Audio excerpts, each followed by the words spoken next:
Hello everyone, myself Chandan Kumar Gupta, faculty of physics at potential and concept education. तो मैं आज आपके सामने लेके आया हूँ ANTS all north east test series part test 1, उसकी फिजिक्स पेपर का सॉल्यूशन लेके आपके सामने आया हूँ मैं। आज का पेपर मोटा मोटी कुल मिला के पहला टेस्ट था तो ठीक ठाक पेपर था, काफ़ी बहुत ज़्यादा डिफिकल्ट नहीं है, मीडियम लेवल का पेपर बोल सकते हो या फिर इजी लेवल में आप रख सकते हो, पेपर आसानी है। तो आई होप कि आपने पेपर बहुत अच्छा किया होगा और आपके जो जो डाउट्स होंगे उम्मीद करता हूं कि इस सॉल्यूशन के बाद आपके वो सारे डाउट्स क्लियर हो जाएंगे। तो चलिए शुरू करते हैं बिना किसी रुकावट के। सबसे पहले क्वेश्चन नंबर 1 से स्टार्ट करेंगे कहानी। पहला क्वेश्चन पे अगर ध्यान दिया जाए फर्स्ट क्वेश्चन पे, तो बोल रहा है कि 540 ग्राम कैलोरीमेट्री का एक सवाल है, आइस और वो मिला मिक्स करने वाला। 540 gram of ice at 0 degree Celsius is mixed with 540 gram of water at 80 degree Celsius, then final temperature of mixture क्या होगा। आपके सामने है 540 gram ice at 0 degree Celsius पे और आपके सामने है 540 gram water at 80 degree Celsius पे। बोला कि अगर इन दोनों को मिक्स कर दिया जाए तो फाइनल टेम्परेचर क्या होगा। फाइनल टेम्परेचर आप कुछ एज्यूम कर सकते हो। इसमें सबसे अच्छा तरीका क्या होता है कि आप मान लो कि दोनों को मिक्स करने के बाद जो फाइनल टेम्परेचर है वो वाटर बन रहा है, लेट अस एज्यूम। सबसे बढ़िया क्या है कि ये भी वाटर रह जाए और ये भी पिघल के वाटर बन जाए। तो वाटर मान लिया हमने जिसका टेम्परेचर है T डिग्री सेल्सियस। तो प्रिंसिपल ऑफ कैलोरीमेट्री के अकॉर्डिंग एक बॉडी जो है वो हीट लॉस करेगा और दूसरा बॉडी जो है वो हीट को गेन करेगा, and according to principle of calorimetry the net heat loss should be equal to heat gain. अगर यहाँ पे ध्यान दें तो हाई टेम्परेचर पे कौन है, वाटर, और लो टेम्परेचर पे कौन है, आइस। तो ये हीट लॉस करेगा और ये हीट गेन करेगा।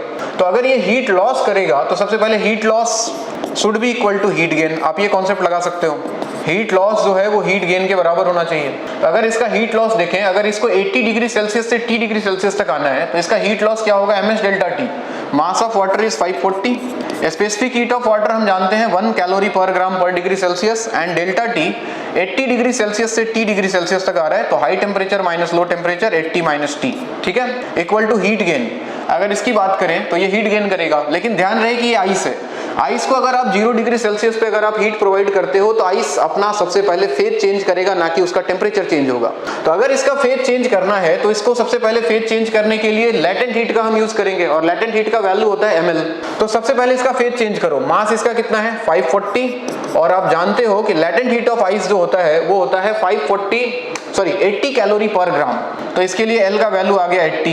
तो ये हो गया, ये अभी क्या है, आइस पिघल के बन गया वाटर एट 0 डिग्री सेल्सियस पे।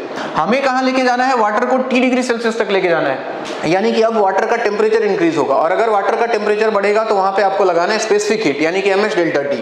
तो प्लस मास ऑफ वाटर रहेगा 540, स्पेसिफिक हीट ऑफ वाटर होगा 1, और डेल्टा T मतलब 0 डिग्री सेल्सियस से आप इसको T डिग्री सेल्सियस तक लेके जा रहे हो, मतलब T माइनस 0। अगर आप ध्यान से देखो तो 540 कैंसिल हो रहा है, यहाँ बचा 80 minus T is equal to, यहाँ पे बच रहा है 80 और plus T minus 0 that is T। अगर आप यहाँ ध्यान से देखो तो 80 से 80 भी कैंसिल, 2T इक्वल टू 0, यानी कि T का वैल्यू आ रहा है कितना, 0 डिग्री सेल्सियस। इसका मतलब क्या है, इसका मतलब ये है कि फाइनल टेम्परेचर जो मिक्सचर का है वो 0 डिग्री सेल्सियस है। आप इमेजिन करके सोच के देख सकते हो कि इसने हीट लॉस किया। अगर आप इसको 80 डिग्री सेल्सियस से 0 डिग्री सेल्सियस तक लेके जाते तो ये हीट जितना लॉस कर रहा है एग्जैक्टली उतने हीट से इस आइस का क्या बदल रहा है, फेज बदल रहा है, टेम्परेचर चेंज नहीं हो रहा है, जस्ट मेल्ट हो रहा है। यानी कि इसने जितना हीट प्रोवाइड किया उतने हीट से इसका फेज चेंज हो रहा है और आइस जस्ट मेल्ट हो रहा है। आप चेक कर सकते हो, इसका हीट हो जाएगा ms डेल्टा T, मास 540, specific heat 1, delta T 80 minus 0, यानी कि 540 इंटू 80, और इसका पिघलने के लिए, इसको मेल्ट होने के लिए कितना हीट चाहिए, मास हो गया 540 और लैटेंट हीट ऑफ आइस होता है 80, यानी कि 540 इंटू 80, 550 इंटू 80। इसका मतलब इसने जितना हीट प्रोवाइड किया 0 डिग्री सेल्सियस तक आने के लिए, उसने एग्जैक्टली उतना ही हीट गेन किया आइस पिघलने के लिए, यानी कि मेल्ट होने के लिए, यानी कि टेम्परेचर फाइनल कॉम्बिनेशन का जो रहेगा वो कितना रहेगा, 0 डिग्री सेल्सियस। ठीक है बात। तो इसका आंसर हो जाएगा ऑप्शन नंबर ए। तो क्वेश्चन नंबर 1 का आंसर ए। आई होप कि ये सवाल आपने कर लिया होगा, बहुत ही बेसिक सा सवाल था। Let's move to question number 2। Second question की बात करें, थर्मोडायनेमिक्स का ग्राफ देखो जी। बोल रहा है कि cyclic process ABCA, VT curve आपको गिवन है, इसका PV डायग्राम बनाना है। अच्छा, एक बार जरा VT कर्व को अगर आप देख लो, टेम्परेचर, वॉल्यूम और ग्राफ जो आपके बना के दिया हुआ है कुछ इस तरह से। देखो ऐसे थर्मोडायनेमिक के सवाल ये बहुत बड़े कॉमन सवाल हैं, ये तो बार बार पूछे जाते हैं कि एक ग्राफ दे के बाकी ग्राफ आपसे पूछ लिया जाता है। देखो ABCA ये ग्राफ दिया हुआ है, ठीक है। वीटी कर्व दिया है, दो तरह के ग्राफ पूछे जा सकते हैं, एक तो पीटी कर्व पूछा जा सकता है और एक पीवी कर्व पूछा जा सकता है। आपसे पूछा गया है पीवी कर्व, ठीक है। 4 ऑप्शन में पीवी कर्व आपको सिलेक्ट करना है। अगर तरीका आपको पता है तो बहुत बढ़िया, नहीं पता तो मैं आपको सिखाता हूँ करना कैसे। सबसे पहले आपको तीनों प्रोसेस को पहचानना है कि तीनों प्रोसेस क्या बोल रहे हैं। अगर आप ए और बी प्रोसेस को अगर आप देखते हो ध्यान से, ए बी प्रोसेस में देखो V is directly proportional to temperature, यानी कि वॉल्यूम बढ़ रहा है, टेम्परेचर भी बढ़ रहा है। V is directly proportional to temperature, अगर ऐसा कहानी है मतलब प्रेशर जो है वो कांस्टेंट है इस वाले केस में। BC की अगर बात करें BC, तो BC में देखो वॉल्यूम जो है सिस्टम का कांस्टेंट है। BC वॉल्यूम एक्सिस के परपेंडिकुलर है, वॉल्यूम अगर कांस्टेंट होता है तो प्रेशर और टेम्परेचर में क्या रिलेशन मिलेगा, PV इक्वल टू nRT से अगर वॉल्यूम कांस्टेंट हो गया तो मैं बोल सकता हूं कि pressure is directly proportional to temperature. और तीसरा केस जो है CA को अगर आप देखो, CA में टेम्परेचर कांस्टेंट है और अगर टेम्परेचर कांस्टेंट हो जाए तो आप जानते हो isothermal process PV equal to nRT में अगर टेम्परेचर कांस्टेंट होगा यानी कि PV इक्वल टू कांस्टेंट, और PV कांस्टेंट का मतलब होगा कि P is inversely proportional to volume. सबसे पहले आपको ग्राफ को देख के ये इंफॉर्मेशन पता लगी कि तीनों प्रोसेस में क्या कांस्टेंट है और क्या चेंज हो रहा है। अब आ जाओ, हमें ड्रॉ करना है पीवी कर्व। ध्यान दे बोर्ड पे, वॉल्यूम प्रेशर। सबसे आसान तरीका क्या है, मैं आपको यहीं पे तरीका सिखा देता हूँ। एक बड़ा इंपॉर्टेंट चीज है जो बार बार लोग कंफ्यूज होते हैं। अगर आपको पीवी कर्व बनाना है तो सबसे पहले कौन सा प्रोसेस बनाओ, सबसे पहले वो प्रोसेस बनाओ जो यहाँ नहीं दिख रहा है। पी नहीं, पी है, वी है, दिख क्या नहीं रहा है, टी। आप वो प्रोसेस ढूंढो जिसमें टेम्परेचर कांस्टेंट है। और अगर टेम्परेचर कांस्टेंट वाला प्रोसेस देखो तो आपके सामने है CA में टेम्परेचर कांस्टेंट, और टेम्परेचर कांस्टेंट तो ग्राफ है P is inversely proportional to volume, और P inversely proportional to V मतलब y equal to 1/x rectangular hyperbola, y equal to 1/x कुछ ऐसा एक कर्व बनेगा, टेढ़ा मेढ़ा कुछ कर्व बनेगा, ठीक है, रेक्टेंगुलर हाइपरबोला का। अब इसमें C कौन है, A कौन है, वो पता करने के लिए एक बार CA प्रोसेस को देखो। जब मैं C से A की तरफ आ रहा हूं तो वॉल्यूम घट रहा है, वॉल्यूम घट रहा है, तो C से A जाने में वॉल्यूम घटना चाहिए। तो यहां से यहां तो जा नहीं सकता, वॉल्यूम बढ़ने लग जाएगा, मतलब ये C रहा होगा और ये A रहा होगा, और C से A जब मैं जा रहा हूं तो वॉल्यूम क्या हो रहा है, देखो डिक्रीज कर रहा है, प्रेशर बढ़ रहा है, CA। अब CA के बाद A के बाद क्या आता है, B, तो AB को ड्रॉ करते हैं, AB में ध्यान से देखो तो प्रेशर कांस्टेंट है, और प्रेशर कांस्टेंट मतलब ग्राफ प्रेशर एक्सिस के परपेंडिकुलर या तो राइट जाएगा या तो लेफ्ट जाएगा। अब राइट जाएगा या लेफ्ट जाएगा पता करने के लिए आप AB को देखो। जब मैं A से B की तरफ जा रहा हूं, A से B की तरफ, तो आप ध्यान से देखो टेम्परेचर बढ़ रहा है, या फिर A से B की तरफ देखो वॉल्यूम बढ़ रहा है। यानी कि अगर A से B वॉल्यूम इंक्रीज करना है तो राइट जाना पड़ेगा, ना कि लेफ्ट जाना पड़ेगा। लेफ्ट जाओगे तब तो वॉल्यूम घटने लग जाएगा। तो मैं A से B चला गया, AB। अब देखो साइक्लिक प्रोसेस है, साइकिल तो कंप्लीट होगा ही। C से A ले गए, A से B चले गए। अब तीसरे स्टेप में जाके आप चाहो तो इसको सीधा मिला सकते हो, या फिर BC के लिए आपको क्या देखना है, BC में क्या कांस्टेंट है, वॉल्यूम, और वॉल्यूम अगर कांस्टेंट है तो ग्राफ जो होगा वो वॉल्यूम एक्सिस के परपेंडिकुलर होगा। और B से C जाने से आप ध्यान से देखो, B से C जा रहा हूं तो टेम्परेचर क्या हो रहा है, डिक्रीज कर रहा है, और अगर टेम्परेचर घटेगा तो प्रेशर भी घटेगा। तो B से C जाने से आप देख सकते हैं प्रेशर डिक्रीज कर रहा है, यानी कि this is your PV curve. और अगर ऑप्शन में देखो आप तो ऐसा कर्व आपको कहीं दिख रहा है, CA AB BC, yes, option number C, ये वाला ग्राफ देखें आप, एग्जैक्टली सेम है, तो इसका आंसर हो गया C। ये एक कॉन्सेप्चुअल सवाल इस पूरे पेपर में। आई होप कि आपने ये कर लिया होगा, और अगर आपने किया होगा तो आपका कॉन्फिडेंस जरूर बढ़ा होगा इससे। Let's move to question number 3। Question number 3 की अगर बात की जाए तो बोल रहा है कि PV plots for two gases during adiabatic process are shown in the figure plots 1 and 2। देखो पीवी कर्व में एक गैस एक्सपांड हो रहा है, एक बार 1 से जा रहा है, एक बार 2 से जा रहा है। आपको बोल रहा है रिस्पेक्टिवली, अच्छा ये किसका गैस है, किसका कर्व है, O2 का या He का, 1 किसका है, 2 किसका है, आपको ये बताना है। तो देखो पीवी कर्व में अगर आप ध्यान से सोचो, एडियाबेटिक प्रोसेस में dP/dV, जिसको हम स्लोप बोला करते थे, स्लोप, इसका वैल्यू आता था कितना, माइनस गामा टाइम्स P/V। और ये कहानी डिपेंड करता है गामा के ऊपर, जिसका गामा ज्यादा होगा उसका स्लोप ज्यादा होगा। और हम जानते हैं कि gamma of monoatomic is greater than gamma of diatomic, और मोनोएटॉमिक का अगर गामा ज्यादा है तो उसका स्लोप भी ज्यादा होगा, यानी कि स्लोप ऑफ मोनोएटॉमिक जो होगा वो ज्यादा होगा स्लोप ऑफ डायटोमिक से। और अगर आप ध्यान से देखो तो स्लोप किसका ज्यादा दिख रहा है, 2 का, यानी कि 2 जो है वो मोनोएटॉमिक होगा, यानी कि 2 is helium and 1 is O2।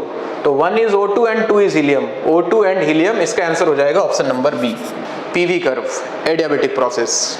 Question number 4 देखते जाएं, जो डाउट हो आप मार्क करके रखें और अपना डाउट्स देखें। बोल रहा है कि Carnot cycle of a gas represented by a pressure volume curve is shown in the diagram, consider the following statement. अच्छा स्टेटमेंट देखें, पीवी कर्व है, बोल रहा है कि area ABCD equal to work done of the gas, work done on the gas. अच्छा देखो, area जो होता है वो वर्क डन तो होता है, लेकिन वो work done on the gas है कि बाय द गैस है वो पता लगता है साइकिल से। अगर क्लॉकवाइज साइकिल है तो work done positive, work done by the gas, और अगर एंटी क्लॉकवाइज साइकिल है तो work done negative, work done on the gas. तो यहाँ पे ध्यान से अगर आप देखें तो ये क्लॉकवाइज साइकिल है, और अगर क्लॉकवाइज साइकिल है तो वर्क डन जो होगा वो पॉजिटिव होगा, यानी कि this is work done by the gas, bye the gas. जबकि यहाँ पे क्या बोल रहा है, work done on the gas, तो पहला ऑप्शन तो गलत है, ये मतलब पहला स्टेटमेंट गलत है, नहीं हो सकता है। सेकंड स्टेटमेंट बोल रहा है area ABCD equal to net heat absorb. अच्छा, एरिया, आप साइक्लिक प्रोसेस की अगर बात करते हो, साइक्लिक प्रोसेस में हम जानते हैं कि डेल्टा U का वैल्यू 0 होता है, यानी कि Q equal to W plus delta U, और अगर डेल्टा U 0 हो गया तो हीट किसके बराबर होगा, वर्क के, यानी कि जो वर्क डन होगा वही हीट के बराबर होगा। ओके, यानी कि दूसरा ऑप्शन बिल्कुल सही है कि वर्क डन जो है वो एरिया के बराबर, और एरिया जो है वो किसके बराबर, हीट एब्जॉर्ब के बराबर। दूसरा का स्टेटमेंट करेक्ट है। थर्ड स्टेटमेंट देखिए तो बोल रहा है change in internal energy in cycle 0। अभी बोला मैंने, साइक्लिक प्रोसेस में प्रोसेस जो है डिफरेंट पाथ से घूम के अपने इनिशियल स्टेज पे आ जाता है, तो net change in internal energy 0 होता है। क्यों? क्योंकि इंटरनल एनर्जी जो होता है वो एक पॉइंट फंक्शन है, और अगर इंटरनल एनर्जी पॉइंट फंक्शन है तो अगर वो घूम फिर के अपने ओरिजिनल स्टेट पे आ जाएगा तो change in internal energy U final minus U initial, यानी कि दोनों वैल्यू सेम हो जाएगा और चेंज जो होगा वो 0 का हो जाएगा। तो ये भी सही है। तो आपसे बोला कि which of the following are correct, 2 and 3। 2 and 3 किसमें है, आप देखो 2 and 3 ऑप्शन नंबर सी, इसका आंसर हो जाएगा ऑप्शन नंबर सी। चलिए आगे बढ़ते हैं, क्वेश्चन नंबर 5। ये सवाल दिख रहा है वेक्टर का।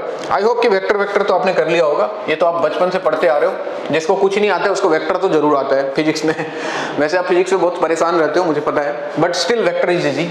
Find the torque of a force F का वैल्यू दिया हुआ है एट द पॉइंट दिस। अच्छा, टॉर्क का फॉर्मूला आप जानते हो, क्रॉस प्रोडक्ट में हम लिखा करते हैं R क्रॉस F। तो ये सिंपल सवाल है क्रॉस प्रोडक्ट निकालने का, और क्रॉस प्रोडक्ट निकालने का सबसे आसान तरीका है यहाँ पे IJ डिटर्मिनेंट मेथड यूज कर लें। IJ के R का कंपोनेंट कितना हो गया, 7 3 1, यहाँ पे R का कंपोनेंट, और यहाँ पे F का कंपोनेंट दूसरे वेक्टर का -3 1 and 5। अब इसको एक्सपांड करना है, तो सबसे पहले I कैप को लिख लेते हैं यहाँ पे, इसको भूल जाओ, इसको भूल जाओ। 3 into 5 15, -1 into 1 1, इसके साथ आता है माइनस साइन, तो माइनस जे कैप, इसको भूल जाओ, इसको भूल जाओ। 7 into 5 35, -3 into 1, माइनस हो जाएगा +3, और फिर इसके साथ प्लस के कैप, अंदर देखोगे ये गया 7, माइनस हो जाएगा +9, तो 7 + 9, तो ये वैल्यू आ जाएगा कितना, 14 I कैप, ये आ गया -38 J cap, and this value is 16 K cap.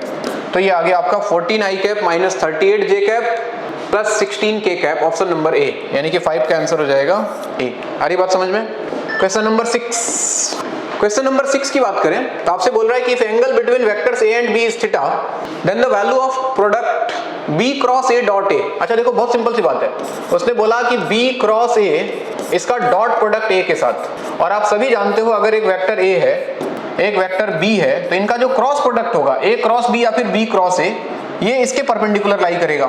जो क्रॉस प्रोडक्ट होता है वो दोनों वेक्टर के परपेंडिकुलर लाई करता है, और अगर क्रॉस प्रोडक्ट इन दोनों वेक्टर्स के परपेंडिकुलर लाई करेगा और इसका आप डॉट प्रोडक्ट किसी एक वेक्टर के साथ ले लोगे तो वैल्यू क्या हो जाएगा, 0, क्योंकि इन दोनों के बीच में एंगल कितना हो जाएगा, 90 डिग्री। आप चाहो तो ऐसे लिख सकते हो, B क्रॉस A को क्या लिखोगे, BA साइन थीटा, इन दोनों का यूनिट वेक्टर मान लो n कैप हो गया, मतलब जो डायरेक्शन को रिप्रेजेंट कर रहे हैं।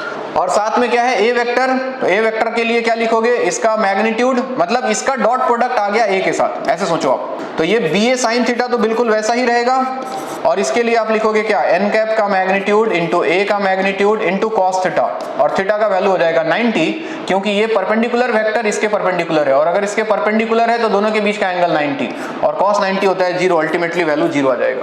तो कुल मिला के कहानी बस इतनी सी है कि अगर दो वेक्टर का क्रॉस प्रोडक्ट के साथ किसी एक वेक्टर का डॉट प्रोडक्ट निकालोगे तो वैल्यू 0 आएगा, क्योंकि A क्रॉस B जो है वो हमेशा A और B के क्या आएगा, परपेंडिकुलर आने वाला है। ठीक है बात? हाँ जी, तो इसका आंसर क्या हो जाना है, आंसर हो जाएगा इसका D, आंसर 0। ठीक है, क्वेश्चन नंबर 7 क्या बोल रहा है, if a unit vector is represented by. अच्छा देखो, यूनिट वेक्टर, सबसे पहले तो यूनिट वेक्टर को मैं n कैप मान लेता हूं।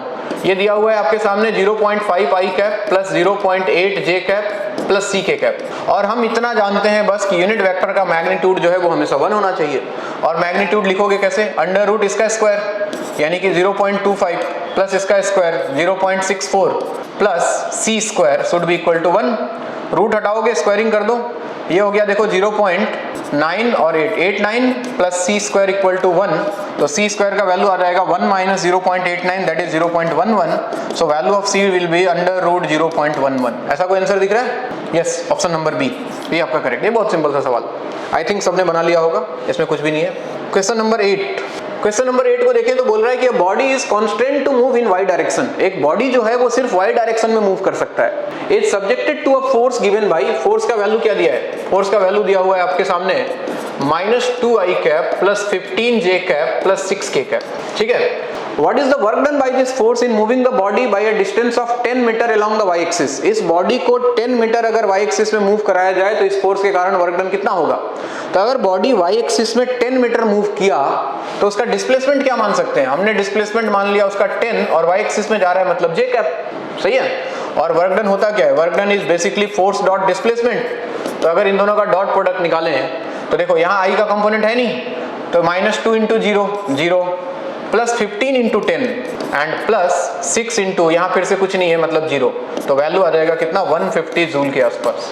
और अगर ऑप्शन देखें तो option number B is correct, तो इसका आंसर हो जाएगा बी, ठीक है। ये भी बहुत सिंपल सवाल, आपने सबने कर लिया होगा, पूरा उम्मीद है आपसे। क्वेश्चन नंबर 9 बोल रहा है कि two vectors 2i cap plus 3j cap minus k cap and minus 4i cap minus 6j cap plus lambda k cap are parallel to each other then value of lambda. तो बड़ी simple सी कहानी है, अगर दो vector parallel है तो condition लगा देते हैं हम a1 by a2 should be equal to b1 by b2 equal to c1 by c2। इनके कोफिशिएंट्स का रेशियो बराबर कर दो i j k का। अगर ध्यान से देखो तो यहाँ i का कोफिशिएंट 2 है और उसमें i का कोफिशिएंट -4 है, यहाँ j का कोफिशिएंट 3 है और वहाँ j का कोफिशिएंट -6 है, यहाँ k का कोफिशिएंट -1 है और वहाँ लेमडा है। खत्म, किसी दो को ले लो, इन दोनों को ले लो, तो ये हो गया कितना -1/2 और ये -1 लेमडा, लेमडा का वैल्यू कितना आ जाएगा 2, तो इसका आंसर हो जाएगा कौन सा? बी। ये भी बहुत ही सिंपल सवाल, आपको ये सारे सवाल करके कॉन्फिडेंस मिला होगा कि चलो वेक्टर तो आता है आपको कम से कम। चलिए क्वेश्चन नंबर 10, क्वेश्चन नंबर 10 की बात करें तो बोल रहा है the component of vector A. एक वेक्टर है, वेक्टर ए का वैल्यू दिया है मान लो 2i cap plus 3j cap और वेक्टर बी का वैल्यू दिया है i cap plus j cap. आपको बोल रहा है कि a का कंपोनेंट निकालो अलोंग वेक्टर b, तो कैसे लिखोगे? Component of a along b, जिसको a पैरेलल भी बोलते हैं, इसका वैल्यू होता है बच्चों a dot b divided by magnitude of vector b। एक वेक्टर b है, एक वेक्टर a है, a का कंपोनेंट इसके अलोंग, यहाँ पे ये वाला vector, this is a parallel, तो इसका वैल्यू कितना लिखोगे? a dot b divide by magnitude of b, basically dot product से निकल के आ जाएगा, बहुत सिंपल है। तो a डॉट b, इन दोनों का डॉट प्रोडक्ट करोगे तो ये बन गया देखो 2 + 3 और नीचे आएगा मैग्नीट्यूड ऑफ b यानी कि under root 1 + 1, so this value is 5 divided by root 2। और अगर इसका आंसर देखो तो option number A is correct, so 10 का आंसर आ गया ए, ठीक है। बात ये भी आसान सवाल। क्वेश्चन नंबर 11, अब लग रहा है सवाल यूनिट डायमेंशन की तरफ जा रहा है। बोल रहा है कि the velocity of a body falling freely under acceleration due to gravity varies as. अच्छा, वेलोसिटी के बारे में बोल रहा है कि v is directly proportional to, कितना दिया हुआ है? g power p h power q, जहां पे g जो है वो एक्सेलरेशन ड्यू टू ग्रेविटी है, h जो है वो हाइट है। The value of p and q will be, p और q का वैल्यू पूछ रहे हैं आपसे, कोई बात नहीं, डायमेंशनल एनालिसिस लगा देते हैं, दोनों तरफ डायमेंशन बराबर कर दो। जैसे v क्या है? वेलोसिटी, वेलोसिटी का डायमेंशन क्या होता है? lt-1 मीटर पर second. This should be equal to g क्या है? एक्सेलरेशन ड्यू टू ग्रेविटी, तो इसका वैल्यू होगा lt-1, एक्सेलरेशन है, पावर p, और h क्या है? हाइट, मतलब l पावर q। अब दोनों तरफ पावर इक्वेट करो, यहाँ l देखो, यहाँ l पावर 1 है, यहाँ l पावर p और यहाँ l पावर q यानी कि p प्लस q, तो पहला इक्वेशन बन गया p plus q equal to 1। यहीं से ऑप्शन चेक कर सकते हो आप, p और q को ऐड करने से 1 आना चाहिए, यहाँ तो आएगा नहीं, यहाँ आएगा नहीं, यहाँ आएगा नहीं, यानी कि ऑप्शन सी हो गया। देख रहे हो 1/2 + 1/2 इज 1, या फिर और निकाल लो मन करता है तो। यहाँ देखो t का पावर है -1, यहाँ t पावर -2 और p यानी कि -2p, और यहाँ पे t तो है नहीं, तो यहाँ से p का वैल्यू कितना आ गया? 1/2, और p 1/2 यहाँ रखोगे तो q का वैल्यू भी 1/2। और आप वैसे भी जानते हो कि वेलोसिटी जो होता था वो अंडर रूट 2gh के बराबर होता था, यानी कि g और h दोनों का पावर हाफ ही तो आने वाला है, तो वही वैल्यू आया है 1/2। सो आंसर हो जाएगा इसका सी। सिंपल सवाल यूनिट डायमेंशन से। क्वेश्चन नंबर 12 देखिए, बोल रहा है right dimension of a cross b, मतलब a into b in the relation E equal to, आपको एक रिलेशन दिया हुआ है E equal to b - x² divided by at, where E is energy x is displacement, t is time. तो आपको बोल रहा है a और b, तो सबसे पहले a और b के बारे में पता करते हैं। देखो अगर ये x स्क्वायर है मतलब डिस्टेंस का स्क्वायर, तो ये भी x स्क्वायर होना पड़ेगा, यानी कि b जो है वो डिस्टेंस का स्क्वायर है, मतलब इसका डायमेंशन होगा l स्क्वायर। इसका कहानी खत्म। अब a की बात करें तो ये तो डिस्टेंस स्क्वायर, तो ऊपर आ गया l स्क्वायर और नीचे आ जाएगा energy into time, energy into time, यानी कि एल स्क्वायर एनर्जी का डायमेंशन होता है mL2t-2 और टाइम तो हो गया t, एल स्क्वायर से एल स्क्वायर कैंसिल, ये वैल्यू आ जाएगा कितना m-1, t-2 और t मिलके हो गया t पावर -1, ऊपर जाके बन जाएगा t पावर 1। ठीक है, अब दोनों को मल्टीप्लाई कर दो a इंटू बी, यानी कि L square multiplied by m power -1 t power 1, तो ये वैल्यू आएगा कुछ m-1 L2t1। और अगर ऑप्शन देखा जाए m-1 L power 2 t power 1, option number B is correct. तो यूनिट डायमेंशन देखो चैप्टर था फर्स्ट टेस्ट में, तो सवाल ऐसे ही बनते हैं। और ये सब सवाल अगर आपसे नहीं बन रहा है तो आप एक बार फिर से चैप्टर को अच्छे से पढ़ो, बहुत सिंपल सवाल है, हालांकि आपसे बन गए होंगे, कोई दिक्कत नहीं है इसमें। क्वेश्चन नंबर 13, ये देखो एरर का सवाल, फिर से बहुत simple. The heat generated in a circuit is given by Q equal to I square RT। आप तो जानते हो ये होता ही है अगर आपने करंट पढ़ा होगा तो। Where I is current, R is resistance, T is time. Percentage error दिया हुआ है IRT में 2%, 1%, 1% respectively, then maximum error.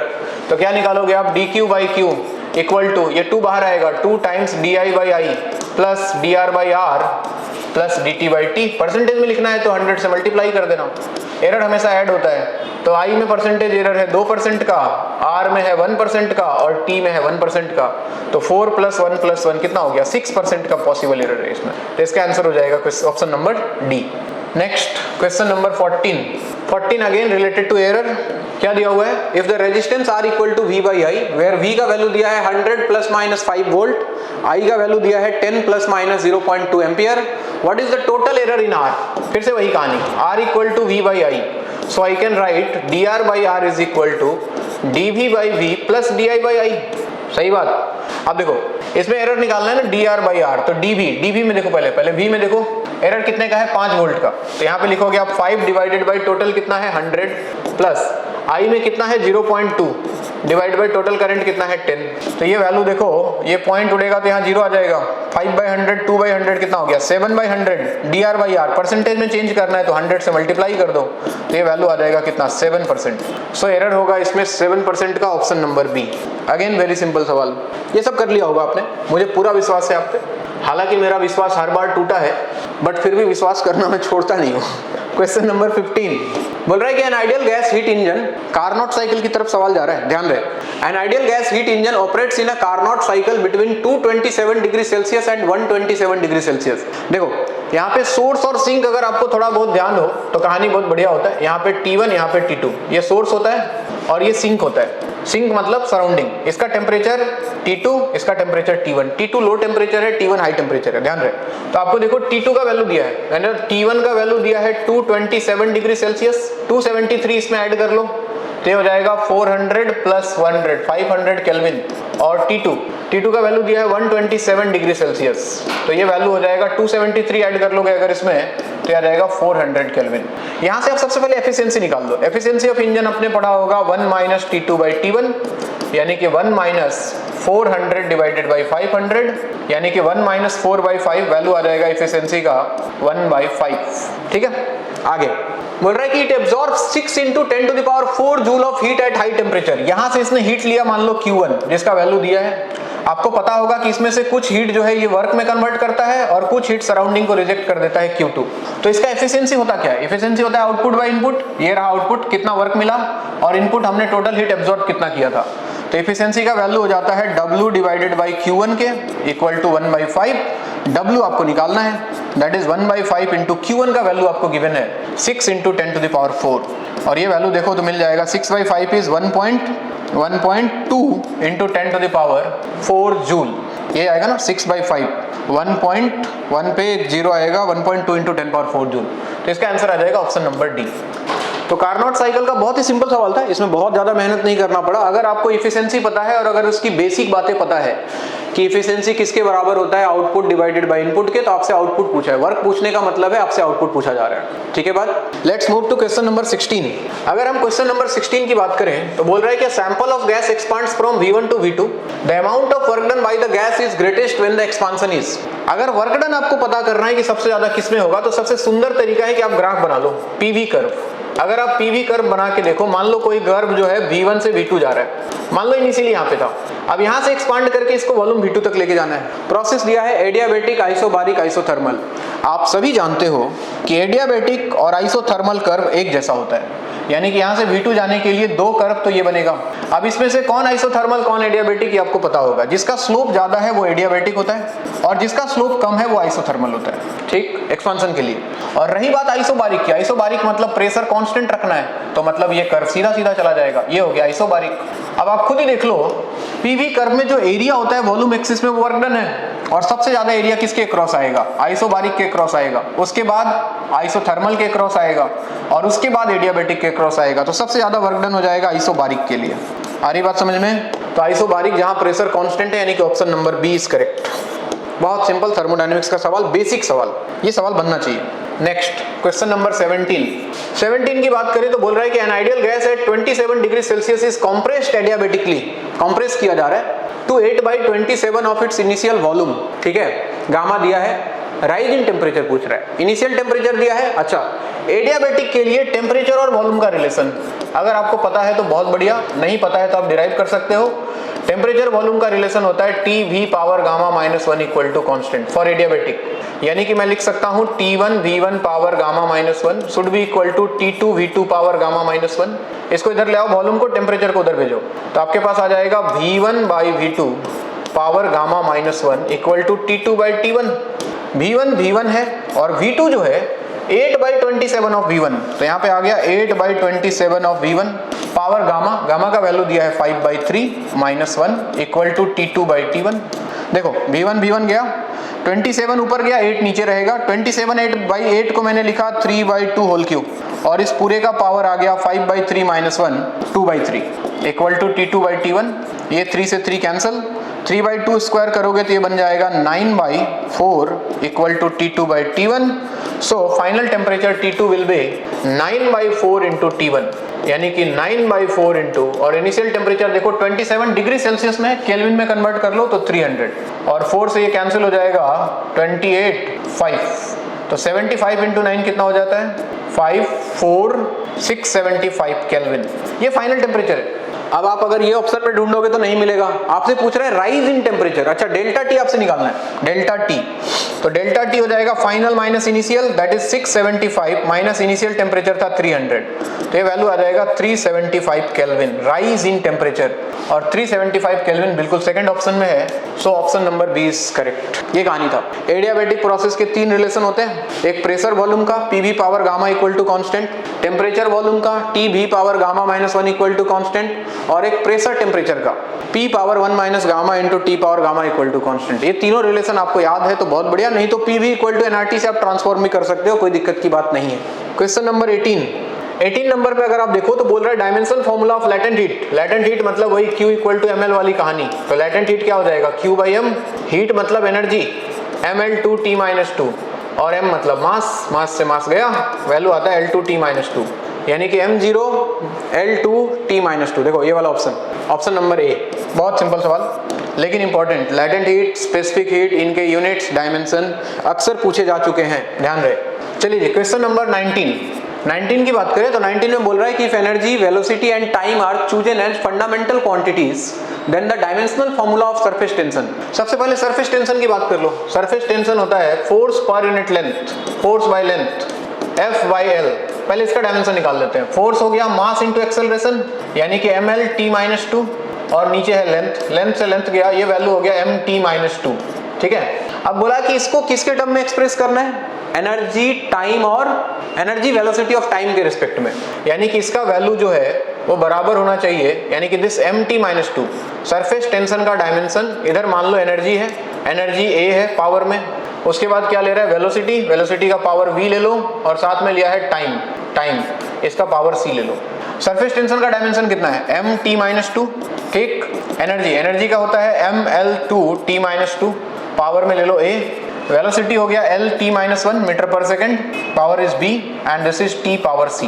Power equate करो, a b c का वैल्यू निकालो, आंसर आ जाएगा। आइए, यहाँ पे m का पावर 1 था, यहाँ m पावर देखो a, बाकी तो कहीं a m दिख नहीं रहा है, तो a का वैल्यू हो गया 1, यानी कि एनर्जी का पावर 1 आने वाला है, सारे ऑप्शंस में है। आगे चेक करते हैं, यहाँ टाइम पावर -2, यहाँ t पावर हो गया -2a, यहाँ पे हो गया -b और यहाँ पे हो गया +c, और a का वैल्यू 1 था, a का वैल्यू 1 रख दोगे तो -2 इधर आ जाएगा, -2 -b + c, ये कैंसिल हो जाएगा, यानी कि c = b आ गया। c और b बराबर आना चाहिए, a का वैल्यू 1 आना चाहिए, a का वैल्यू 1, c और b बराबर, देखो इसमें तो नहीं है, दोनों का पावर सेम होना चाहिए, इसमें भी नहीं है, इसमें भी नहीं है, इसमें है, option number C is correct. ये लो भाई, ऑप्शन तो आ गया, ये आंसर है। एनर्जी पावर 1, वेलोसिटी और टाइम का पावर कितना, -2 मतलब सेम होना चाहिए। अब चाहो तो करना चाहते हो तो mt कर लिया, l का पावर इक्वेट कर लो। यहाँ पे l का पावर कितना दिख रहा है आपको, 0, यहाँ पे l का पावर क्या दिख रहा है, 2a, और यहाँ l का पावर क्या है, b, तो 2a + b = 0, a का वैल्यू 1 था तो 0 = 2 + b, आप देखोगे कि b का वैल्यू आ जाएगा -2 और b -2 होगा तो c भी -2 होगा। मतलब कुल मिला के कहानी ये होगा कि एनर्जी का पावर, a का वैल्यू हो गया कितना 1, a का वैल्यू 1, b का वैल्यू -2 और c का वैल्यू -2, ये आंसर में ढूंढ लो आप, 1 -2 option number C is correct. ठीक है बात, तो यूनिट डायमेंशन के सवाल में यही करो, रिलेशन एक इक्वेट करो, आपको आंसर बीच में मिल जाएगा। जैसे c = b आते ही आपका आंसर मिल गया, c = b आने का मतलब v और t का पावर सेम होना चाहिए, और एक ही ऑप्शन था, ये करेक्ट था, आपको आगे कैलकुलेशन करने की जरूरत नहीं पड़ेगी। थोड़ा सा अगर आप दिमाग लगाओ तो थोड़ा कहानी जल्दी हो जाएगा। क्वेश्चन नंबर 20 देखिए, बोल रहा है कि a stone is dropped from a height h if it hits the ground with a certain momentum p। अच्छा जी, आइए, बोला कि h हाइट से गिराया, तो यहाँ पे आके इसका वेलोसिटी सबसे पहले बताओ कितना हो जाएगा, v का वैल्यू हो जाएगा इसका √2gh, तो मोमेंटम क्या होता है, मोमेंटम इनिशियल हो जाएगा इसका mv, m × √2gh। ओके, आगे क्या बोल रहा है, if the same stone is drop from height 100% more than the previous height, यानी कि पहले h था तो अभी हाइट हो गया 2h, यहाँ से गिराया, तो अब इसका वेलोसिटी कितना हो जाएगा। फाइनल मोमेंटम की बात करें, फाइनल मोमेंटम हो जाएगा m अब इसका वेलोसिटी हो जाएगा √2g × 2h, हाइट डबल हो गया। और ध्यान से देखो तो √2 बाहर कर लो तो फिर से वही कहानी है, √2 एक बाहर कर लो तो m × √2gh, ये इनिशियल मोमेंटम है, तो यानी कि ये p इनिशियल बन गया, यानी कि फाइनल मोमेंटम जो है वो इनिशियल मोमेंटम का √2 टाइम्स है। आपसे बोल रहा है the momentum when it hits the ground will change bye, अच्छा फाइनल मोमेंटम कितने % से चेंज हो गया ये पूछ रहा है, तो आपको देख के पता लग रहा होगा 41% के आसपास आएगा। कैसे निकालोगे, यहाँ से देखो p final by p initial कितना आ गया, √2 मतलब 1.41, ऐसा कुछ, दोनों तरफ -1 कर दो तो p final - p initial divided by p initial, 1.41 -1 करोगे तो 0.41, परसेंटेज में लाने के लिए 100 से मल्टीप्लाई कर दो, ये वैल्यू कुछ 41% के आसपास आता है। और ऑप्शन नंबर बी में दिखाई दे रहा है कि इसका मोमेंटम जो है 41% से इंक्रीज कर चुका है। आई बात समझ में, अगर हाइट को हमने डबल किया तो मोमेंटम उसका 41% से इंक्रीज हो गया। ठीक है बात।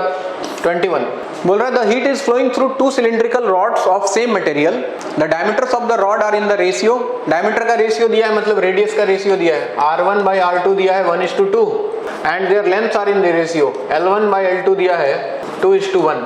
If the temperature difference between the ends is same, then the ratio of flow of heat through them will be, देखो दो रॉड है, ऐसा टेम्परेचर डिफरेंस सेम है, यहाँ T1 यहाँ T2, यहाँ T1 यहाँ T2, rate of heat flow की बात कर रहा है। ध्यान रहे rate of heat flow dQ/dt किन किन बातों पे डिपेंड करता है, K A T1 - T2 divide by L, ये जनरल फॉर्मूला है। अब T1 - T2 सेम है, इसको P बोल देता हूँ थोड़ी देर के लिए, ये सेम है, K मटेरियल क्या है, सेम मटेरियल, K सेम है, तो बचा कौन, एरिया और लेंथ ही तो बचा, और एरिया मतलब πr², यानी कि मैं बोल सकता हूँ power is proportional to area by length मतलब r²/L, so I can write P1/P2 equal to r1² multiplied by L2 divide by L1, value रख दो, r1/r2 इज 1/2, so this is 1/4 and L2/L1 करोगे तो ये वैल्यू आ जाएगा 1/2, सो आंसर इज 1/8। सो दोनों का रेशियो कितना आ जाएगा हीट फ्लो का, 1/8, ऑप्शन नंबर डी।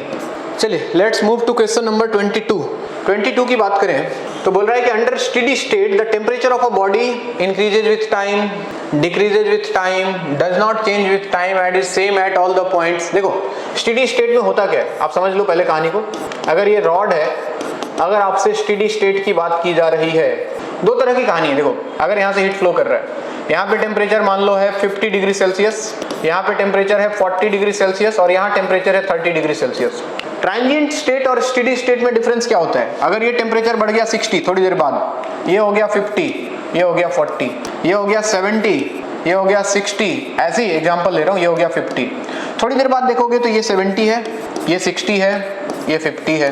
फिर थोड़ी देर बाद देखोगे ये 70 है, ये 60 है, ये 50 है। मतलब जब किसी पार्टिकुलर क्रॉस सेक्शन का टेम्परेचर टाइम के साथ कांस्टेंट हो जाए लेकिन अलग अलग जगह पे टेम्परेचर अलग अलग हो, दिस इज स्टेडी स्टेट। लेकिन अगर किसी पार्टिकुलर क्रॉस सेक्शन का टेम्परेचर टाइम के साथ चेंज हो, अगर किसी पार्टिकुलर क्रॉस सेक्शन का टेम्परेचर अगर आप देखो टाइम के साथ बदल रहा है, this is known as transient state. बात को समझने की कोशिश करें, किसी पार्टिकुलर क्रॉस सेक्शन का टेम्परेचर टाइम के साथ चेंज हो रहा है, ट्रांजिएंट स्टेट। किसी पार्टिकुलर क्रॉस सेक्शन का टेम्परेचर टाइम के साथ कांस्टेंट हो चुका है, स्टेडी स्टेट। लेकिन अलग अलग क्रॉस सेक्शन का टेम्परेचर क्या है? अलग अलग, क्योंकि हीट का फ्लो हो रहा है ना, तो हीट फ्लो तो तभी होगा जब हाइट टेम्परेचर डिफरेंस रहेगा। तो इसका आंसर हो जाएगा does not change with time but is different at different points of the body. So option number D is correct. Question number 23 देखिए क्या बोल रहा है। The length of two rods made up of same metal, metal same है मतलब K का value same है, same area of cross section are 0.6 metre and 0.8 metre. Length दिया हुआ है, L1 is 0.6 metre, L2 is 0.8 meter.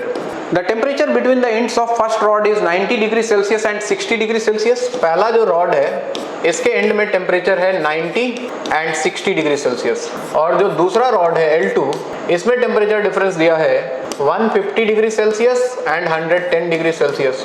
For which rod rate of conduction will be greater. वही कहानी है फिर से जो थोड़ी देर पहले एक सवाल लिया ना हमने, पढ़ा dq/dt या फिर पावर वैल्यू क्या पढ़ा, KA T1 - T2/L। इस बार K सेम है, एरिया सेम है, ये दोनों अलग अलग है। तो आप क्या लिखोगे, P1/P2 equal to T1 - T2 of first rod divided by T1 - T2 of second rod और लेंथ का उल्टा L2/L1।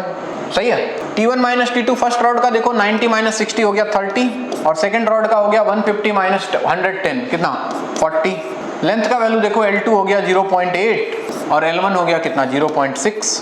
पॉइंट से पॉइंट गया, 8 से गया 5, 6 से गया 5 और ये वैल्यू देखो आ गया 1, यानी कि P1 इक्वल टू क्या आ गया P2, यानी कि दोनों में रेट ऑफ हीट फ्लो क्या होगा सेम।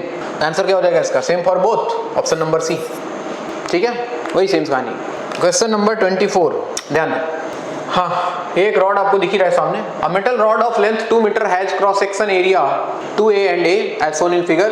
अच्छा देखो कुछ नहीं, जंक्शन का टेम्परेचर पूछ रहा है, ये बीच वाले पार्ट का, तो दोनों का ITH बराबर कर दो। क्योंकि दोनों रॉड को देखोगे तो दोनों सीरीज में कनेक्टेड है, इसका I और इसका I, इसका रेट ऑफ हीट फ्लो इसका rate of heat flow same होगा। और रेट ऑफ हीट फ्लो अगर देखो क्या लिखोगे, K तो सेम होगा, सेम रॉड है। एरिया पहले का हो गया 2A, इसका टेम्परेचर T मान लेता हूँ। चलो यहाँ डायग्राम एक मोटा मोटी बना दूं। देखिए इधर टेम्परेचर है 100, इधर टेम्परेचर है 70, इसका टेम्परेचर T मान लेता हूँ। इसका लेंथ है 1 मीटर, इसका भी लेंथ है 1 मीटर। ठीक, इसका एरिया है 2A और इसका एरिया है A। आइए रेट ऑफ हीट फ्लो दोनों में बराबर कर रहा हूँ, तो मैंने इसके लिए लिखा क्या, K, एरिया हो गया 2A, टेम्परेचर डिफरेंस क्या लिखोगे 100 - T डिवाइड बाय लेंथ है 1 शुड बी इक्वल टू, इसके लिए इसका भी K ही है, एरिया A है and T - 70 divide by length इसका भी हो गया 1। KA से KA देखो कैंसिल हो गया, ये हो गया 200 - 2T should be equal to T - 70। 2T को उधर भेजो, 70 को उधर लाओ, तो इधर लाके बन गया 270 और उधर जाके बना ये 3T। सो आप देखो T का वैल्यू आ जाएगा 270/3 दैट इज 90 डिग्री सेल्सियस, यानी कि जंक्शन का जो टेम्परेचर होगा वो कितना रहा होगा 90 degree Celsius, option number C. Again very simple सवाल, ट्रांसमिशन ऑफ हीट से। Question number 25, if wavelength of maximum intensity of radiation emitted by sun and the moon are, wavelength दिया हुआ है जहां पे, अच्छा ये बात शायद आपको पता हो कि जिस वेवलेंथ पे मैक्सिमम इंटेंसिटी मिलता है वो वेवलेंथ जो होता है बॉडी के टेम्परेचर के इनवर्सली प्रोपोर्शनल होता है। इसको लैम्डा m बोलते हैं हम लोग, lambda is inversely proportional to T, ऐसा बोल सकते हो आप। यानी कि अगर आपको लिखना है λ1/λ2 तो आप लिखने वाले हो T2/T1। ये वही वाला सवाल है। जैसे देखो एक सन है एक मून है, इनका वेवलेंथ दिया हुआ है, कहाँ पे मैक्सिमम हो रहा है, सन के लिए है, जैसे सन के लिए लेमडा 1 मान लेते हैं तो 0.5 इंटू 10 पावर माइनस 6, और मून के लिए लेमडा है 10 पावर माइनस 4। मून का टेम्परेचर T2/T1, ठीक है, रेशियो पूछ रहा है, तो ये वैल्यू कितना आ जाएगा, आपको निकालना है ratio of their temperature T1/T2 निकालना है। चलो वो तो कर लेंगे बाद में। 10 पावर माइनस 4 से 10 पावर माइनस 4 कैंसिल हो गया, तो यहाँ बचा 0.5 into 10 power minus 2 equal to T2/T1। 0.5 मतलब 1/2, और ये 10 पावर माइनस 2 हो गया कितना, 1/100 इक्वल टू T2/T1। आपको निकालना है T1/T2, तो उल्टा कर लोगे तो वैल्यू कितना आ जाएगा, 200 डिवाइड बाई 1। सो आंसर आ जाएगा इसका 200:1, that is 200, option number D, ये आंसर इसका। आपने पढ़ा होगा ये कहानी, वीन्स डिस्प्लेसमेंट लॉ में निकल के आता है कि अगर कोई बॉडी का जो रेडिएशन हो रहा है वो अलग अलग वेवलेंथ के लिए अलग अलग होता है, और एक पार्टिकुलर वेवलेंथ ऐसा आता है जहाँ पे उसका इंटेंसिटी जो होता है वो मैक्सिमम होता है, और वो particular wavelength inversely proportional to temperature of body होता है। ये सवाल वहीं से, लैम्डा 1/λ2 इक्वल टू T2/T1, ठीक है। नेक्स्ट क्वेश्चन नंबर 26, सिंपल सा सवाल लग रहा है, वर्नियर स्केल का। Least count of vernier calliper whose 50 vernier scale division किसके साथ कोइंसाइड कर रहा है, 49 मेन स्केल डिवीजन से। ये सवाल तो बहुत किए होंगे आपने। तो 1 वर्नियर स्केल डिवीजन कितना आ जाएगा, 49 divided by 50 main scale division के, ठीक है। तो लिस्ट काउंट लिखते क्या है, लिस्ट काउंट लिखते हैं 1 main scale division minus 1 vernier scale division, यानी कि 1 MSD minus 1 VSD equal to कितना, 49/50 MSD। तो ये वैल्यू आ जाएगा 1 माइनस 49/50, यानी कि 1/50 MSD, और MSD का लिस्ट काउंट आपको दिया हुआ है 1 mm। आंसर आ गया 1/50 mm, एंड 1/50 इज 0.02 mm। इसका आंसर हो जाएगा बी। ये तो बहुत सिंपल सवाल था, सबने कर लिया होगा। क्वेश्चन नंबर 27 बोल रहा है कि 2 black metallic spheres of radius 4 metre at temperature 2000 kelvin and 1 metre at 4000 kelvin will have ratio of energy radiation. वही कहानी है फिर से, देखो dQ/dt ब्लैक बॉडी के लिए हम लिखा करते हैं कितना, E a sigma T power 4। हालांकि ब्लैक बॉडी के लिए E का वैल्यू 1 है, तो सिर्फ बचा कौन, a सिग्मा T पावर 4। तो दोनों का रेशियो अगर लिखना है आपको तो आप लिखोगे P1/P2 इज इक्वल टू, किस पे प्रोपोर्शनल होगा ये, एक तो एरिया मतलब 4πr², यानी कि रेडियस के स्क्वायर के, सिग्मा तो कांस्टेंट है, इनटू टेम्परेचर पावर 4 के। तो P1/P2 लिखोगे तो आप लिखोगे R1² इंटू T1/T2 पावर 4, ऐसा कुछ लिख सकते हैं हम। रेडियस के बारे में क्या बोला है, of radius 4 metre and 1 metre, तो ये आ जाएगा 4/1 का स्क्वायर, यानी कि 16 हो जाएगा। और T1/T2 टेम्परेचर कितना है, एक का 2000 और एक का 4000, तो 2000 डिवाइडेड बाई 4000 का स्क्वायर, 0 0 कैंसिल, 2 से गया 2, तो ये वैल्यू आ गया 16 पावर 4, सॉरी। तो 1/2 पावर 4 करोगे तो ये बनेगा 1/16, 16 से गया 16, वैल्यू कितना हो गया 1:1, यानी कि सेम ही होगा, यानी कि इसका भी आंसर हो जाएगा ए, ठीक है। तो ब्लैक बॉडी के लिए रेट ऑफ इमिशन जो होता है वो होता है E a sigma T power 4। E is emissivity जो ब्लैक बॉडी का 1 होता है, A हो गया उसका सरफेस एरिया, T हो गया एब्सोल्यूट सरफेस टेम्परेचर, और सिग्मा तो स्टीफन कांस्टेंट है जो कि कांस्टेंट होगा। तो कुल मिला के कहानी डिपेंड करेगा एरिया और टेम्परेचर पे। एरिया मतलब 4πr², यानी कि रेडियस का स्क्वायर, और टेम्परेचर पावर 4 के प्रोपोर्शनल होगा, ठीक है। बाकी बातें दी हुई हैं आपको। क्वेश्चन नंबर 28 देखिए, बोल रहा है if a metallic sphere gets cooled from 62 degree Celsius to 50 degree Celsius in 10 minutes, 62 degree Celsius से 50 डिग्री सेल्सियस इन 10 मिनट में, ठीक है। और फिर अगले 10 मिनट में ये गया 50 डिग्री सेल्सियस से कहाँ पे जा रहा है ये भाई, 42 डिग्री सेल्सियस तक अगले 10 मिनट में। तो आपको क्या निकालना है, temperature of surrounding, Newton's law of cooling. आइए लगाने की कोशिश करते हैं। फॉर्मूला होता है T1 minus T2/T, T is time, equal to K times T1 plus T2/2, average analysis लगा रहा हूँ मैं, माइनस T0। ये T0 सराउंडिंग टेम्परेचर आपको फाइंड करना है इन दो इक्वेशन का यूज करके। देखिए पहले इसके लिए लगाओ, ये T1 ये T2, तो 62 माइनस 50 टाइम लगा 10 equal to K times 62 plus 50 divided by 2 minus T0। ये हो गया 12/10, 12/10 हो गया मतलब 6/5 equal to K times 62 plus 50 कितना हो गया भाई, ये हो गया तुम्हारा 112। 112 डिवाइड बाई 2 करोगे तो ये वैल्यू होता है 56 माइनस T0। फिर से चेक कर ले, 211, 112 डिवाइड बाई 2, 56 माइनस T0। तो यहाँ से K का वैल्यू कितना आ गया, K का वैल्यू आ गया 6 divide by 5 into 56 minus T0, equation number 1। अब इसको यूज कर लेंगे अगले इक्वेशन में। यहाँ पे क्या लिखोगे, 50 माइनस 42 डिवाइड बाई टाइम फिर से लगा है 10 equal to K times 50 plus 42 divide by 2 minus T0, same relation. ये हो गया 8/10 यानी कि 4/5 इक्वल टू के का वैल्यू रख रहा हूँ, के का वैल्यू है 6 divided by 5 into 56 minus T not, ठीक है, इंटू 50 प्लस 42 हो गया 92, 92/2 हो गया 46 माइनस टी नॉट।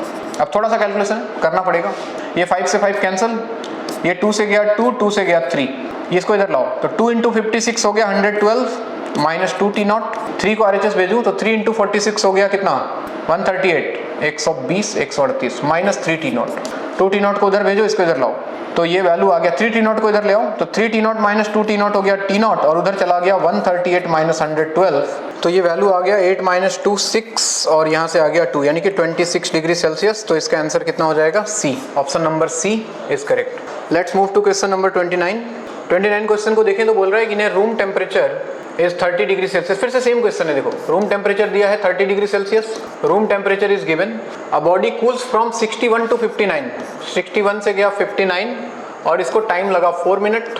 देन बोल रहा है कि the time in minute taken by the body to cool from 51 to 49, 51 से 49 जाने में कितना टाइम लगेगा।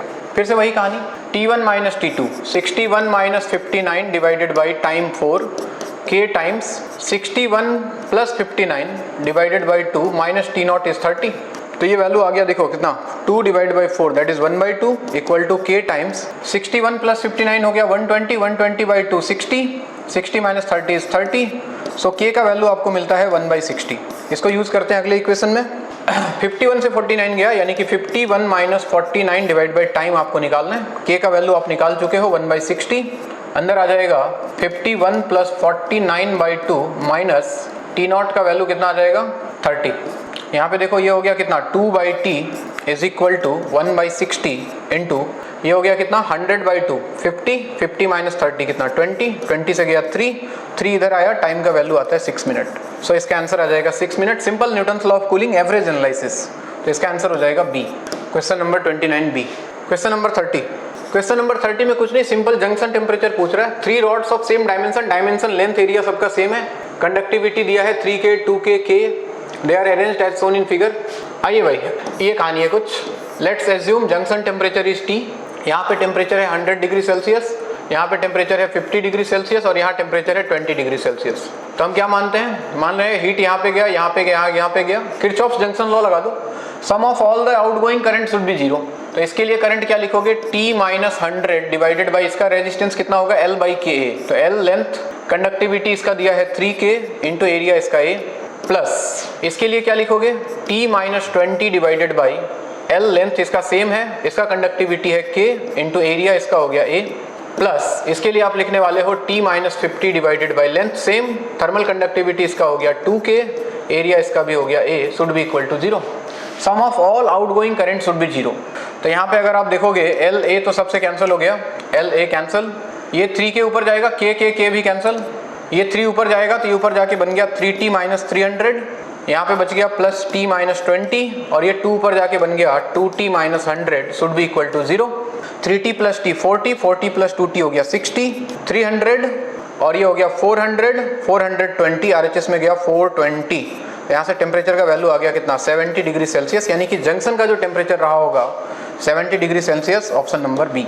ठीक है बात। क्वेश्चन नंबर 31 वाली कहानी देखो फिर से वही है, वही वो वेवलेंथ जिसपे इंटेंसिटी मैक्सिमम होता है वो wavelength inversely proportional to temperature होता है, यानी कि वेवलेंथ जिसका सबसे ज्यादा है उसका टेम्परेचर सबसे कम होगा। देखो ये वेवलेंथ जहां टेम्परेचर मतलब जिसपे इंटेंसिटी मैक्सिमम है तो ये वेवलेंथ सबसे ज्यादा है लैम्डा 2 इज ग्रेटर देन, इसके लिए अगर मैं लैम्डा 3 मान लेता हूँ ग्रेटर देन लैम्डा 1, यानी कि सबसे ज्यादा लैम्डा किसका है, इसका, फिर इसका, फिर इसका, तो टेम्परेचर उल्टा, तो सबसे कम टेम्परेचर होगा T2, उसके बाद T3 और उसके बाद T1।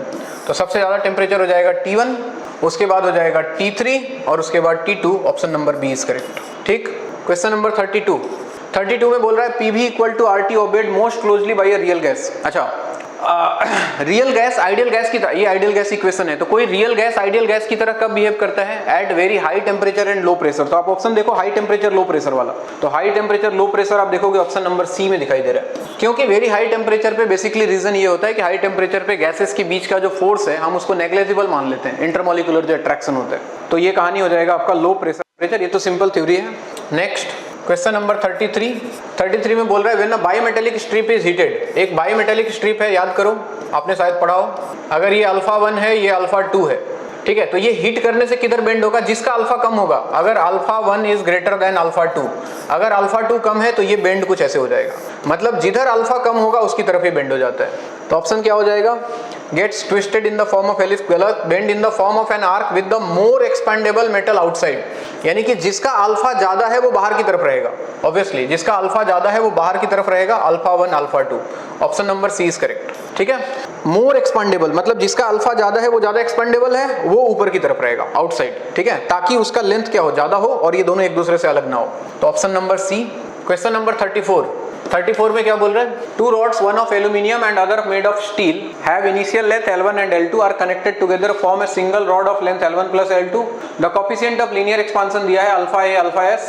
If the length of each rod is increases by same amount, अच्छा बोल रहा है कि delta L of aluminium should be equal to delta L of दूसरा क्या है स्टील, और डेल्टा L क्या होता है, change in length, initial length इसका L1 है, इसका अल्फा अल्फा a है, और मान low temperature change delta T है, L अल्फा डेल्टा T, तो यहाँ पे आ जाएगा L2 alpha s delta T cancel हो गया, तो यहाँ से आपको मिला कितना, L2 बाई L1 का वैल्यू कितना आ जाएगा, alpha a divided by alpha s।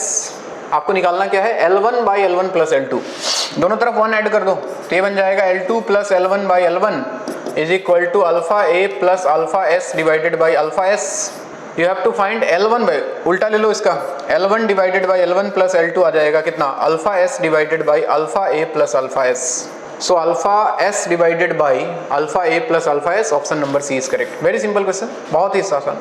Question number 35 की अगर बात करें, पीवी कर्व दिया है आपको, बोला कि when a system is taken from I to A state F along path IAF। सबसे पहले IAF की बात कर रहे हैं, देखिए IAF में हीट कितना है 50 जूल, और क्या है वर्क डन कितना है 20 जूल। तो सबसे पहले आप एक काम करो, Q equal to first law लगा लो, W plus delta U, Q हो गया 50, W हो गया 20, यहाँ से डेल्टा U का वैल्यू आ गया कितना 30 जूल। फिर बात कर रहा है ये अलोंग पाथ IBF, हीट दिया हुआ है, if work done equal to -13 joule for curve path FI, अच्छा इसकी बात कर रहा है रिटर्न पाथ की FI। तो FI की अगर बात करेंगे तो देखो वर्क डन दिया हुआ है कितना -13 जूल, आपसे पूछ क्या रहा है हीट कितना होगा, तो FI के लिए क्या लिखोगे फिर से, Q equal to W plus delta U, Q निकालना है, W दिया है -13 और डेल्टा U इसका कितना हो जाएगा। अब सोचो I से F गए तो डेल्टा U का वैल्यू कितना था 30, तो F से I आएंगे तो डेल्टा U कितना हो जाएगा -30, क्योंकि initial point final point same है, change in internal energy same होता, चाहे I से F यहाँ से जाते चाहे यहाँ से आते, लेकिन ये उल्टा आ रहा है तो इसका वैल्यू निगेटिव हो जाएगा, तो ये वैल्यू आ जाएगा कितना -43 जूल। तो ऑप्शन देखा जाए तो option number D correct. Simple first law के ऊपर सवाल, कुछ नहीं है इसमें। क्वेश्चन नंबर 36 आ जाइए सेक्शन बी में, क्या बोल रहे हैं, heat required to convert 1 gram of ice at 0 degree Celsius. देखिए 1 ग्राम आइस है 0 डिग्री सेल्सियस पे, इसको कन्वर्ट करना है किसमें, स्टीम एट 100 डिग्री सेल्सियस। आ जाओ भाई, सबसे पहले किसमें जाएगा, आइस से मेल्ट होगा तो ये बनेगा 1 ग्राम वाटर 0 डिग्री सेल्सियस पे, फिर वाटर जाएगा 100 डिग्री सेल्सियस पे, 1 ग्राम वाटर टेम्परेचर बढ़ेगा 100 डिग्री सेल्सियस तक, और फिर वाटर कन्वर्ट हो जाएगा 1 gram steam at 100 degree Celsius. अब इसमें कितना हीट है निकाल लो, let this is Q1, this is Q2, this is Q3, तो टोटल हीट का वैल्यू कितना आ जाएगा, Q1 plus Q2 plus Q3। अब यहाँ पे देखो फेज चेंज हो रहा है तो ml, मास हो गया 1, लेटेंट हीट ऑफ आइस होता है कितना 80 कैलोरी पर ग्राम, प्लस यहाँ पे टेम्परेचर चेंज हो रहा है तो specific heat ms delta T, mass 1, specific heat of water 1, delta T 0 से 100 गया तो 100, प्लस अगेन फेज चेंज हो रहा है तो मास हो गया कितना 1, और latent heat of fusion of steam आपको दिया हुआ है कितना 536, इनको ऐड कर लो, ये हो गया 180 plus 536 and 180 plus 536 is 716 calorie. कहीं दिख रहा है, yes, option number C is correct. बहुत ही सिंपल सवाल। क्वेश्चन नंबर 37 बोल रहा है कि 1 mole of a monoatomic gas is mixed with 1 mole of diatomic gas, the molar specific heat of mixture at constant volume. CV निकालना है mixture का, तो CV मिक्सचर आप क्या लिखने वाले हो, N1CV1 plus N2CV2 divided by N1 plus N2, use कर लो। N1 1 मोनोएटॉमिक गैस का CV होता है बच्चों 3/2R, N2 1 डायटोमिक गैस का CV होता है 5/2R डिवाइडेड बाई 1 प्लस 1, ये वैल्यू देखो हो गया कितना 8R/2 यानी कि 4R डिवाइडेड बाई 2, ये वैल्यू कितना आ जाएगा 2R, तो इसका आंसर हो जाएगा C। Very simple question. Again question number 38 बोल रहा है कि the RMS velocity of a gas at certain temperature is √2 times that of oxygen. कोई गैस है, इसका वेलोसिटी जो है वो √2 टाइम वेलोसिटी ऑफ ऑक्सीजन है। At that temperature the gas can be. अच्छा, आरएमएस स्पीड याद करो। आरएमएस स्पीड होता था √3RT divide by capital M molecular mass. Temperature same दिया है, तो V गैस बाई VO2 अगर मैं लिखूं तो मैं क्या लिखूंगा? अंडर रूट में M of O2 divided by M of gas. Under root में M ऑफ O2 कितना हो गया? 32 divide by M of gas. और यहाँ पे देखो V गैस बाई VO2 का वैल्यू है √2, तो √2 equal to under root 32 by molecular mass of gas. Squaring कर दो तो 2 equal to 32 by molecular mass of gas. तो आप देखो मॉलिक्यूलर मास ऑफ गैस कितना आ गया? 16। अब ये कौन सा है जिसका 16 है? ऑप्शंस देख लो। H2 हो नहीं सकता, हीलियम हो नहीं सकता, CH4। 12 + 4 16, बिल्कुल सही। सो ऑप्शन हो गया इसका C, this is CH4 basically. ठीक है। क्वेश्चन नंबर 39 क्या बोल रहा है? When the temperature of a gas is raised from 27 to 90 degree Celsius, the percentage increase in RMS velocity। अच्छा, आ जाओ। RMS velocity फिर से वही √3RT बाई कैपिटल M। ठीक है।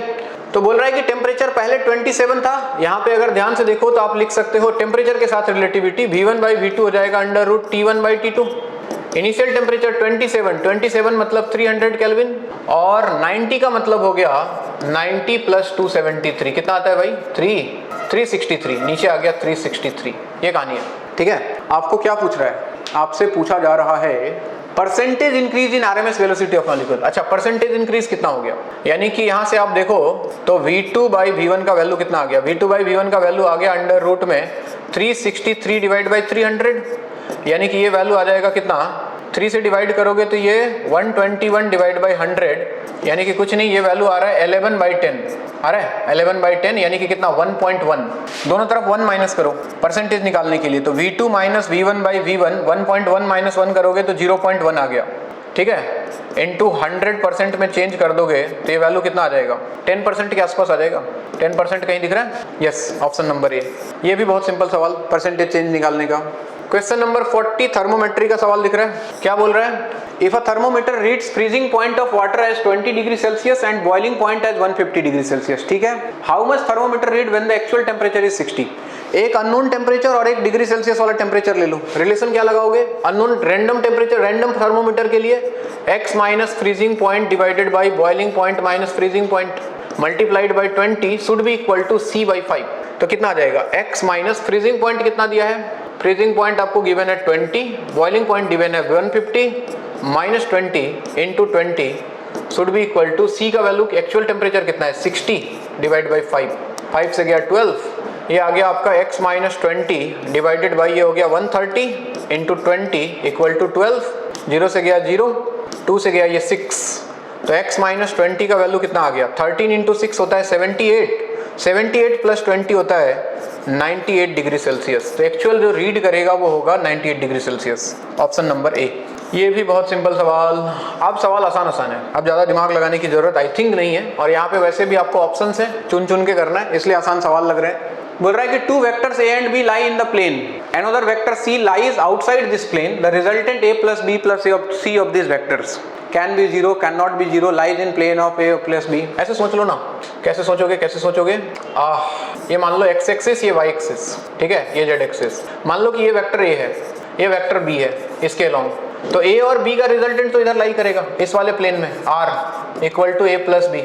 अब ये वेक्टर इधर है और ये जो C वेक्टर है, तीसरा वेक्टर जो है C, वो इनके परपेंडिकुलर है या फिर किसी दूसरे प्लेन में ये वेक्टर। अब सोचो इस वेक्टर का रिजल्टेंट तो कभी 0 हो ही नहीं सकता है, इसके लिए तो इसको सेम प्लेन में लाई करना पड़ता, तो इनका रिजल्टेंट कभी 0 हो नहीं सकता है। तो आपसे बोल रहा है A plus B plus C can be 0, गलत। कैन नॉट बी 0, बिल्कुल सही है। Lies in plane of A plus B, गलत। Lies in the plane of A minus B, गलत। इसका आंसर हो जाएगा बच्चों B, कैन नॉट बी 0, यानी कि A plus B plus C कभी 0 नहीं हो सकता है। Reason, A plus B vector यहाँ लाई कर रहा है और ये C वेक्टर जो है इसके परपेंडिकुलर लाई कर रहा है। ठीक है बात। उसके बाद क्वेश्चन नंबर 42 क्या बोल रहे हैं? The vector sum of forces 10 Newton and 6 Newton can be. अच्छा, दो फोर्सेस का मैग्नीट्यूड दिया देखो 10 और 6, और हम जानते हैं कि दो फोर्सेस का जो रिजल्टेंट होता है वो उसका रेंज क्या होता है? A माइनस बी से लेके कहाँ तक? A प्लस बी तक लाई कर सकता है। Minimum value A minus B, maximum A plus B. तो मिनिमम कितना हो जाएगा 10 - 6 और मैक्सिमम कितना हो जाना है 10 + 6, यानी कि ये वैल्यू लाई करना चाहिए 4 से लेके 16 तक, यानी कि 4 से 16 तक जो ऑप्शन दिख रहा है वो आपका सही हो सकता है। तो 4 से 16 में देखो एक ही ऑप्शन दिखाई दे रहा है, option number B 8 newton is correct. 8 newton. Again very simple question. Question number 43 बोल रहा है कि एक वेक्टर c = a + b है, the magnitudes of a, b and c are 12, 5 and 13 units, the angle between a and b। ये तो देख के 90 लग रहा है, चलो आप निकाल लो। बोल रहा है vector c = vector a + vector b है। एक काम करो, दोनों तरफ मैग्नीट्यूड लो और स्क्वायरिंग कर दो। तो ये हो गया c², ये हो गया a² + b² + 2ab cos theta. ठीक है, c का वैल्यू दिया है आपको a b c 13², a का वैल्यू है 12², b का वैल्यू है 5, तो 5² + 2 × 12 × 5 × cos थीटा, ये थीटा निकालना है। तो देखो 13² 169 और ये दोनों का सम 169, तो ये हो गया 0 = cos थीटा। cos थीटा 0 तो थीटा कितना आ गया π/2, यानी कि a और b वेक्टर आपस में परपेंडिकुलर है और दिख भी रहा था। 12 और 5 का रिजल्टेंट 13 होता है √a² + b² से, तो एंगल 90 डिग्री होना पड़ेगा। इसका आंसर हो जाएगा सी। क्वेश्चन नंबर 44 की अगर बात करें तो बोल रहा है कि vector a is 3i + 4j, वेक्टर b is 7i + 24j। The vector having same magnitude as b and parallel to a। मान लो कोई वेक्टर c है, इसका मैग्नीट्यूड जो है वो b के मैग्नीट्यूड के बराबर है और इसका डायरेक्शन a की तरफ है। मतलब डायरेक्शन के लिए क्या लिख लो, यूनिट वेक्टर ऑफ a। तो मैग्नीट्यूड ऑफ b देखो तो कितना आ जाएगा, √7² 49, 24² 576 इंटू a। इसका यूनिट वेक्टर निकालो, 3i + 4j डिवाइडेड बाय इसका मैग्नीट्यूड हो गया 5। तो ये देखो हो गया 625 का रूट हो गया 25 divided by 5 into 3i + 4j। ये गया 5 से 5, तो ये वैल्यू आता है कुछ 15i + 20j। 15i + 20j, option number D is correct. Again very simple question. Vector के सवाल आसान ही होते हैं, क्या करोगे। चलो जी अगला सवाल फिर से थर्मोडायनेमिक्स की तरफ इशारा करता हुआ। क्वेश्चन नंबर 45 बोल रहा है an ideal gas of mass m in a state A goes to another state B via 3 different path. देख रहा हूँ A से B तक 3 रास्तों से जा रहा है। PV कर्व आपको गिवन है, V P, A से जा रहा है B तक, रास्ते दिए हुए हैं 1 2 3। बोल रहा है if Q1 Q2 Q3 denote the heat absorbed by the gas along the 3 paths then. अच्छा Q1 Q2 Q3 में रिलेशन पूछ रहा है। हम जानते हैं कि Q = होता है W + ΔU और ΔU सबका सेम होगा। क्यों? क्योंकि अगेन सेम कहानी, इंटरनल एनर्जी जो point function, change in internal energy सिर्फ A और B पे डिपेंड करेगा, पाथ पे डिपेंड नहीं करेगा। तो अगर ये सेम है तो हीट किस पे डिपेंड करेगा, वर्क पे। जिसका वर्क ज्यादा उसका हीट ज्यादा। और वर्क किस पे डिपेंड करता है, एरिया अंडर PV कर्व। अब ध्यान से देखो तो एरिया किसका सबसे ज्यादा होगा, इसका, सॉरी ये 1 है, ये 2 है, ये 3 है, तो एरिया सबसे ज्यादा किसका है, 3 का, फिर 2 का, फिर 1 का। तो हीट भी सबसे ज्यादा किसका होगा, 3 का, फिर 2 का और फिर किसका, 1 का। तो इसका आंसर हो जाएगा Q3 > Q2 > Q1, option number A is correct. Basic सवाल थर्मोडायनेमिक्स का। क्वेश्चन नंबर 46 बोल रहा है an ideal refrigerator has freezer at, अच्छा फ्रीजर मतलब टेम्परेचर T2 भाई, वही सोर्स सिंक वाली कहानी। यहाँ पे T2 फ्रीजर है और यहाँ पे सराउंडिंग है जहाँ पे हीट हम लोग रिलीज कर रहे हैं, ये T1 होता है। तो T2 दिया है -13 डिग्री सेल्सियस, इसको केल्विन में चेंज करो, -13 + 273 कितना आ जाएगा वैल्यू, ये 260 केल्विन। और क्या दिया हुआ है, the coefficient of performance of the engine is 5। ठीक है, द टेम्परेचर ऑफ एयर, अच्छा T1 पूछ रहा है तो क्या लिखोगे, कोफिशिएंट ऑफ परफॉर्मेंस बीटा का वैल्यू होता था कितना, T2 divided by T1 - T2। I hope कि आपको याद हो। तो coefficient of performance COP is given 5, T2 is 260 divided by T1 - 260। यहाँ से T1 निकालने की कोशिश करते हैं। ये आ गया 5T1 - 5 × 260 = 260। इसको RHS भेज दोगे तो 260 + 5 × 260 ये हो जाना है आपका 6 × 260।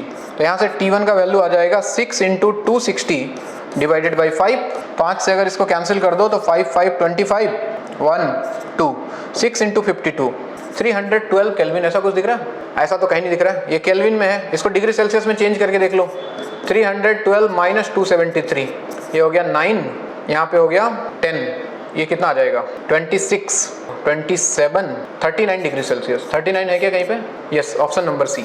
तो ये रेफ्रिजरेटर का बिल्कुल, रेफ्रिजरेटर और हीट इंजन बिल्कुल एक जैसा है, रिवर्स प्रोसेस में काम करता है। तो वही कहानी है। कोफिशिएंट यहाँ पे जो इफिशियंसी होता है उसको हम लोग कोफिशिएंट ऑफ परफॉर्मेंस के नाम से जानते हैं, वहाँ इफिशियंसी बोलते हैं, इफिशियंसी ऑफ इंजन बोलते हैं ना।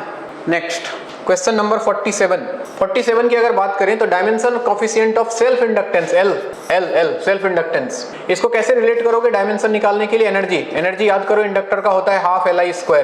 तो यहाँ से इंडक्टर का वैल्यू देखोगे L का, तो ये आता है 2 times energy divided by I²।